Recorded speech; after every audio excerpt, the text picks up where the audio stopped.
Hey everybody, it's Kneecap here, and in this video we're going to be going through the raid trinkets for Liberation of Undermine and just kind of seeing which ones I think are cool, which ones I think might be used by Retribution Paladins, and all this kind of stuff like that. So this is something I normally do anyways, just on my own. I figured I'd make a video with it and invite everyone else to chime in as well. So we'll also be looking at the models of the bosses because I haven't watched any of the raid testing or anything yet. One thing real quick I want to look at, 1, 2, 3... 4, 5, 6, 8 bosses. So it's 8 boss raid. Okay, so we'll go through all the bosses and we're gonna look at the trinkets and maybe some of the weapons as well. But trinkets is the main cause here. So for Vexy and the Gear Grinders, which okay, it's a giant tank, and then some motorcycles and some other ads as well. This is the first boss, whatever. We have the Gear Grinder spare keys. So use strength as its stat, its main stat, for, this obviously could be used for intellect and agility as well, as it states here, but for rat, use to launch a gear grinder trike to its final blaze, exploding upon impact, for 2 million fire damage, split between all nearby enemies. So this is kind of like the old, I believe it's from Mechagon, where you like shot like a spinning wheel thing and blew up at people. Instead, this is shooting like a it says a trike, so like a motorcycle but with 3 wheels.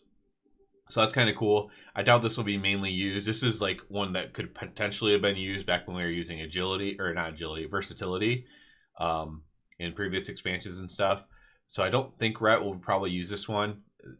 It's probably just a for fun trinket, and then people, maybe tanks will use it sometimes, maybe verse users will use it. Cauldron of Carnage. So I have seen this boss because it was on the video thing. Oh, and the big gorilla. That's cool. All right, so let's look at what they got. They got any trinkets? Yes. Torque's big red button. Okay, so it says Master on it, which is immediately interesting to me. Unleash your Inner Tempest to gain a bunch of strength. Your next 3 abilities cause lightning blast, dealing nature damage to your primary target. Damage increased by 100% with each subsequent blast. 3-minute cooldown. So this has potential to be good. Torque's big red button. It'll depend on how well, it's tuned, of course. It's only from the second boss, so it's probably not going to be too good. But this might be like the early trinket that you put on before you can get a final trinket. Or, of course, it could be the same thing where it is in Season 1, where the best trinkets are from Mythic Plus. I hate when that happens personally, because I like rating is my main thing. So the fact that I have to get all my trinkets from Mythic Plus is always kind of weird to me. But this is a potential for like an early use trinket here. Because of the mastery, because of big influx of strength to use with your cooldowns. It is a 3-minute cooldown though, and we have 30-second cooldown, so it's a little bit awkward. So Torque's big red button. We got Rick Reverb. He also has a trinket. Let's see what he looks like. Okay, so he's just on is he like a DJ or something? I don't know. Oh, maybe, because there's just an amplifier as well. So that kind of makes me think of that. Alright, so we got the Reverb Radio. Strength, so it's main stat. Your spells and abilities have a chance to hype you up, granting you haste up to 5 times. When you reach maximum hype, amp it up 100% for 15 seconds before starting again. So this is just a haste trinket. A bunch of added haste, a bunch of strength. Could be a decent trinket. Obviously going to be used more by haste users, like people who get a ton of benefit from haste might like this more. I can't see this being like our main thing, but it'll depend, again, how it's tuned. But I'm not like too impressed for this, with this for Rat specifically. Let's move on to Styx Bunk Junker here. Let's look at the model. They don't have a trinket. There is a weapon, nothing special here. Crit haste, just a possible weapon to use. We got a big old robot. That's kind of cool. And then you got some ads things as well. A bombshell. This thing looks pretty cool. I would love this as a mount, honestly. Look at the back of that thing. That's cool. So yeah, no trinkets there. On to Lock and Stock. There is a trinket here. We have a haste, main haste trinket. Equip your spells and abilities have a high chance to tase your target, calling in Mr. Lock and Stock to deal 1 million physical damage to your target. Use Recalibrate for mass destruction. So I'm guessing it does even more damage. So it's another kind of like versatility style trinket, just meaning like it's the damage of it is the main part of it. I can't see this once again being like a main ret one, although it seems like a pretty cool trinket. I can't see it being a main ret one. We have this guy and just a bunch of little gizmos or whatever. The one-armed bandit. Okay. Oh, a slot machine. That's so funny. That makes sense. One arm because you pull the arm of the slot machine. We have a trinket here, House of Cards. Deal yourself in. Its main strength, generating 7d600 to 10,300-ish mastery. Stacking the deck. Stacking the deck increases the minimum mastery for future hands until you leave combat up to 3 times 2-minute cooldown. House of Cards. This is a potential for a good one here. A huge influx of mastery, which obviously scales very well with Ret. That is pretty cool.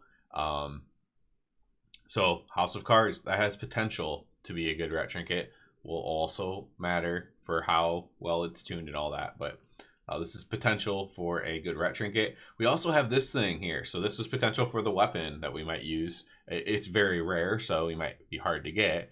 But your spells and abilities have a chance to grant you a bunch of random secondary stat for 15 seconds. Obviously, if that hits mastery, that's really, really good. But it could be good with other stats as well. And then you can also cheat every 2 minutes and gain 5,000 of your highest secondary stat for 15 seconds. So this is really good. Already, in my opinion, the Dark Moon Fair weapon was a little bit overrated, which is why my guide I suggested, I said you could use it, but I suggested using just like the critical strike one. I think that's kind of played out to be, not necessarily the better choice, but a pretty solid choice.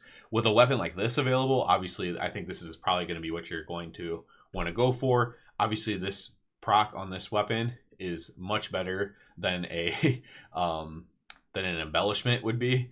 So putting your embellishments anywhere else would be the play if you could get your hands on one of these best in slots, which is probably your best in slot.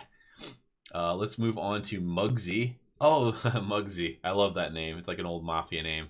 We do have a trinket here. Let's see what he looks like. Oh, yeah, this is the guy from the video, too. This guy looks so sweet. This is a very, very cool model. Unstable Crawler Mine, Galagio, bunch of ads, bunch of these little robots. A Galagio Goon. That's just a rock elemental. All right, let's see what this trinket is. Z's Thug Hotline. Equip your abilities to have a chance to call a member of the Goon Squad to attack your target. Gaining Bloodlust or a similar effect summons the whole crew. Okay, so that just automatically summons them. Again, the only way this is going to be used as Ret is if it's completely broken and super powerful.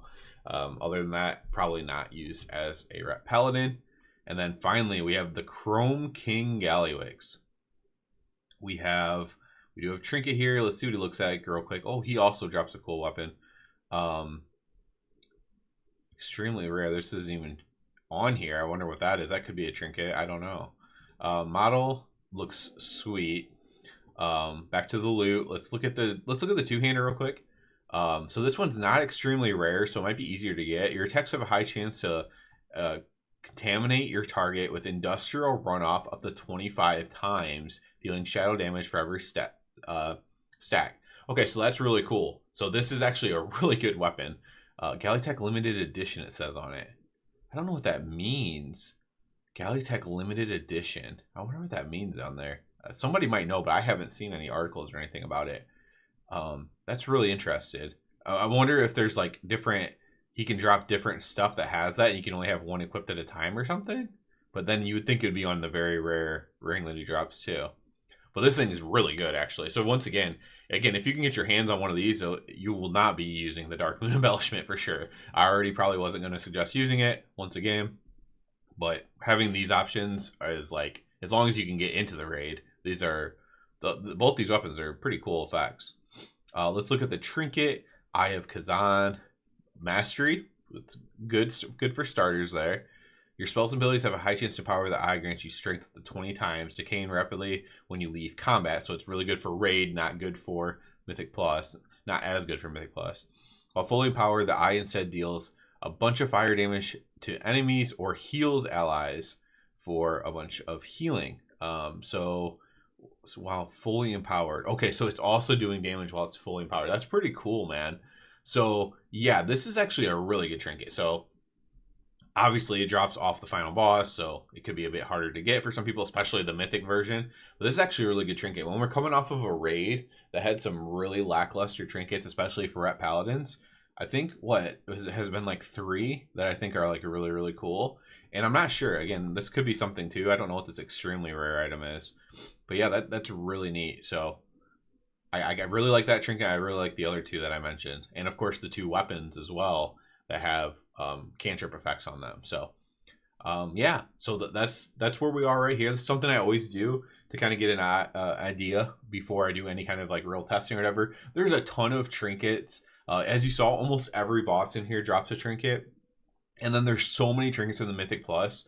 And unfortunately, on the PTR, they aren't like scaled all to the same item level. So like the throwback dungeons, right? The older dungeons that they bring back, they're like scaled really low on their item level. And so it's like kind of impossible to test by hitting a training dummy. So basically, you can't really test these things unless you go get them yourself, I guess. So I guess you could like maybe run the dungeon if it's available to test right now in the PTR, acquire the trinket naturally and then try to test it that way. But they didn't make it very good for testing via the vendor. Maybe they'll update that at some point.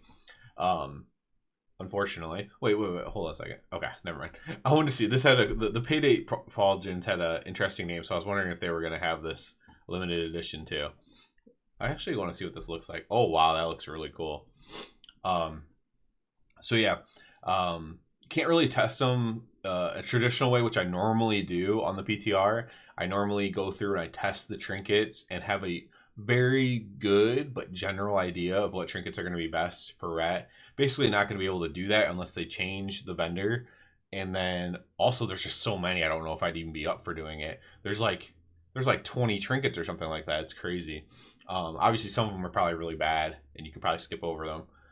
But yeah, going through and simulating is probably going to be the way you have to do this. So yeah, I'm really looking forward to this raid. It looks really cool. I love the looks of the raid. Like I love the bosses and having good mechanics and stuff too, of course. But I love like the themes of things. Like Castle Nathria is one that was pretty much beloved, and I loved it too. I love the theme of that.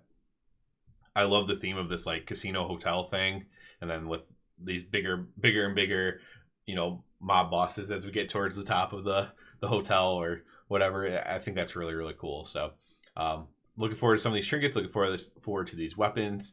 And yeah, we'll have more videos about Ret stuff coming out as I do stuff. I'm going to try to share more and more of the stuff that I normally do anyways with everyone else, and also get your guys' opinions as well. So if you're still with me here, you let me know what you think of the trinkets. If you've tested out any trinkets extensively, let me know, because I have not tested out any of the trinkets extensively yet. So if you have any insights, that's great. I will gladly look into things. If you think something's like super good that I said, maybe a trinket I said isn't good, you're like, oh, this thing's broken, that's worth taking a look at. So that's it for this one, guys. As always, I do ask you to please subscribe to the channel. If you're already a subscriber, I encourage you to check out the Patreon. And other than that, everybody have a good one.